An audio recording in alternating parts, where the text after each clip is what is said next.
जिला कलेक्टर साहब के पास पुनः आए हैं। इसलिए आए हैं क्योंकि हमें पिछली बार भी जवाब दिया गया था कि हम आपका जो ज्ञापन है, कॉपी है, वो संबंधित विभाग को भेज देंगे।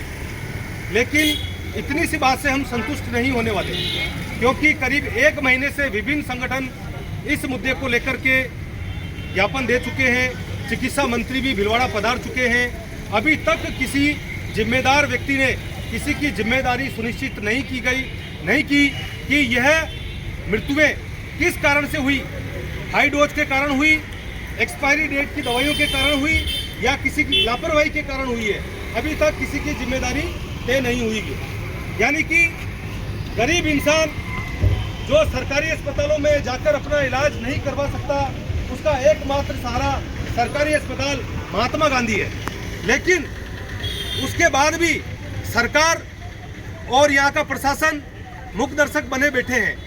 5 प्रसूताओं की पहले मृत्यु हुई, उसके बाद फिर पुनरावृत्ति हुई, 2 मृत्यु और हो गई है। यानी कि माताओं में, बहनों में और हर एक गरीब इंसान में भय बना हुआ है कि हम जाएं तो कहाँ जाएं। आज हम लोग हॉस्पिटल में चेक करवाने से भी डर रहे हैं कि क्या पता अगला नंबर हमारा हो। कुछ दिन पहले की बात है, हमारे यहाँ की चिकित्सा व्यवस्था के बारे में मैं तो बताना चाहता हूँ कि मेरे ही घर के एक सदस्य की तबीयत खराब हो गई थी। यहाँ पर तरह तरह की जांचें हुई और बताया गया कि उनकी नस फट गई है, इसलिए मुंह से ब्लड निकल रहा है और यहाँ से रेफर कर दिया गया। जब यही इलाज अहमदाबाद में हुआ और वहाँ पर जब जांचें हुई तो वहाँ कहा गया कि लीवर में सूजन है। यानी कि हमारा पैसा व्यर्थ चला गया। कहाँ तो वो नस फटी और कहाँ लीवर में सूजन, वो तैयार होकर के घर आ चुके हैं। लेकिन हमारे कम से कम 1 लाख रुपए यहाँ पर व्यर्थ गवा दिए गए। यानी कि चिकित्सा व्यवस्था बिल्कुल ठप है। इसके ऊपर सरकार का, शासन प्रशासन का किसी प्रकार का ध्यान नहीं है।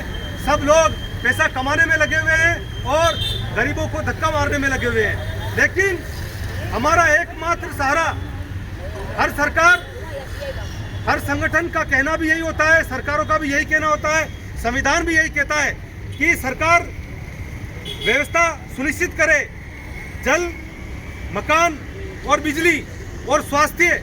लेकिन जब स्वास्थ्य विभाग हमें मौत के इंजेक्शन लगा रहा है, हमारे प्रसूताओं की मौत हो रही है, तो हमारे अंदर डर क्यों नहीं होगा?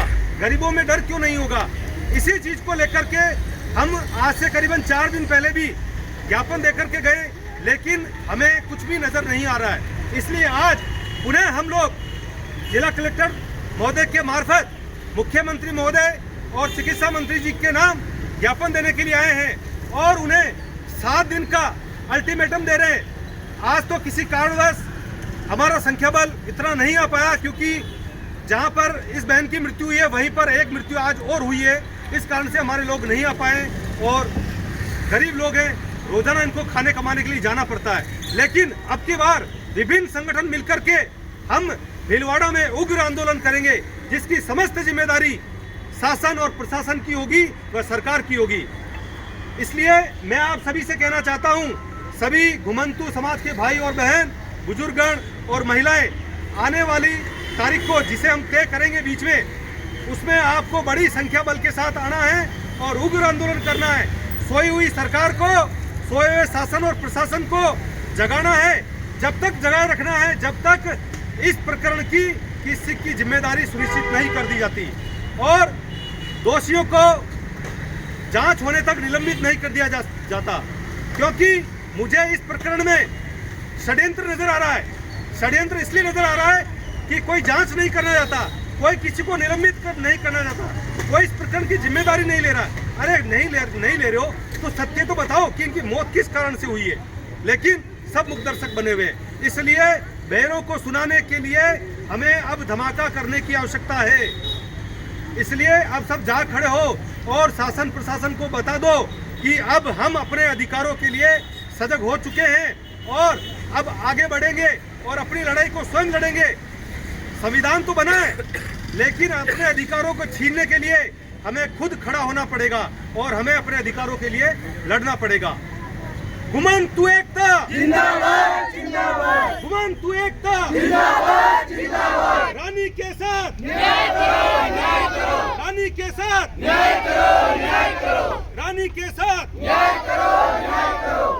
प्रसूताओं के हत्यारों को फांसी दो, फांसी दो, प्रसूताओं के हत्यारों को फांसी दो, फांसी दो।